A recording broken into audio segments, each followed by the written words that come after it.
കോഴിക്കോട് നഗരം ഇനി സാഹിത്യ നഗരമാകും. ഭാരതത്തിലെ ആദ്യ സാഹിത്യ നഗരമായി തെരഞ്ഞെടുത്തതിന്റെ പ്രഖ്യാപനം മന്ത്രി എം.പി. രാജേഷ് നിർവഹിച്ചു. മുഖ്യമന്ത്രിയുമായി ബന്ധപ്പെടുത്തിയുള്ള വിവാദങ്ങൾക്ക് പിന്നാലെ സാഹിത്യകാരൻ എം.ടി. വാസുദേവൻ നായർ ചടങ്ങിൽ നിന്ന് വിട്ടുനിന്നത് ശ്രദ്ധേയമായി. ലോകത്തിലെ 53 സാഹിത്യ നഗരങ്ങളുടെ പട്ടികയിലേക്കാണ് കോഴിക്കോടും ഇടം പിടിച്ചിരിക്കുന്നത്. ഏഷ്യയിൽ നിന്നുള്ള 10 നഗരങ്ങളാണ് യുനെസ്കോ പട്ടികയിൽ പുതുതായി പേരെഴുതി ചേർത്തത്. പട്ടികയിലെ ഏക ഇന്ത്യൻ നഗരം കോഴിക്കോടാണ്.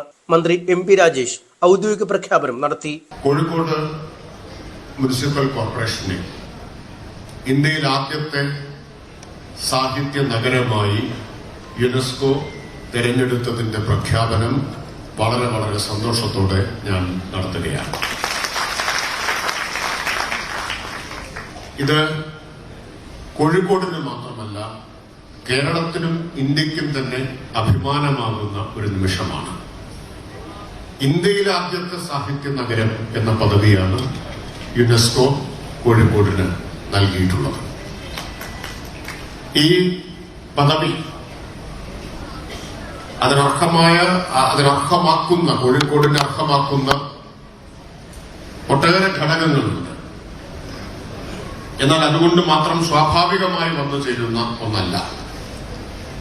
ഈ പദവി കൈവരിക്കുന്നതിന് കോർപ്പറേഷന്റെ നേതൃത്വത്തിൽ നടത്തിയ മികച്ച ഗൃഹപാഠമുണ്ട്, നല്ല മുന്നൊരുക്കമുണ്ട്. അതിന്റെ കൂടി ഫലമായിട്ടാണ് ഈ പദവി കോർപ്പറേഷന്, കോഴിക്കോട് നഗരത്തിന് ലഭിച്ചിട്ടുള്ളത്. ചടങ്ങിൽ നിന്ന് സാഹിത്യകാരൻ എം.ടി. വാസുദേവൻ നായർ വിട്ടുനിന്നത് ശ്രദ്ധേയമായി.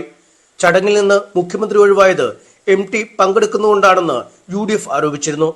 കോർപ്പറേഷന്റെ വജ്ര ജൂബിലി പുരസ്കാരം എം.ടിയുടെ വീട്ടിലെത്തി മന്ത്രിയും സംഘാടകരും പിന്നീട് സമ്മാനിച്ചു.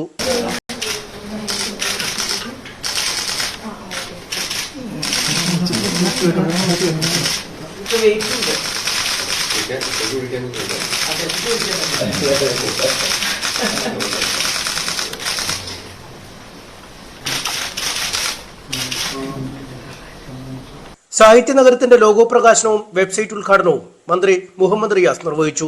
സാഹിത്യ നഗര കേന്ദ്രത്തിന്റെ പ്രഖ്യാപനം നടത്തിയത് കൈതപ്രം ദാമോദരൻ നമ്പൂതിരിയാണ്. മേയർ ബീന ഫിലിപ്പ് അധ്യക്ഷത വഹിച്ചു. രാഷ്ട്രീയ, സാംസ്കാരിക, സാമൂഹ്യ രംഗത്തെ പ്രമുഖർ ചടങ്ങിൽ പങ്കെടുത്തു. ചടങ്ങുമായി ബന്ധപ്പെട്ട് UDF നടത്തുന്നത് കുപ്രചാരണമാണെന്ന് മന്ത്രി എം.പി. രാജേഷ് കുറ്റപ്പെടുത്തി. ഇത്തരം കുപ്രചാരണങ്ങൾക്ക് MDയെ കരുവാക്കരുതെന്നും അദ്ദേഹം ആവശ്യപ്പെട്ടു. UDFന് എന്തും പറയാമല്ലോ. എനിക്ക് അവരോട് പറയാനുള്ളത്, ദയവായി MTയെ പോലെ നമ്മളെല്ലാവരും ആദരിക്കുന്ന ഒരാളെ മുൻനിർത്തി സങ്കുചിത രാഷ്ട്രീയം കളിക്കരുത് എന്നുള്ളതാണ്. അതിനവർക്ക് വേണ്ടത്ര അവസരങ്ങൾ അവർ പ്രയോഗിക്കുന്നുണ്ടല്ലോ, അവരുടെ കുപ്രചരണങ്ങൾക്കും കുതന്ത്രങ്ങൾക്കൊക്കെ. ദയവ് ചെയ്ത് MTയെ അതിന് കരുവാക്കാതിരിക്കാനുള്ള മര്യാദയെങ്കിലും കേരളം പ്രതീക്ഷിക്കുന്നുണ്ട് UDFൽ നിന്ന്.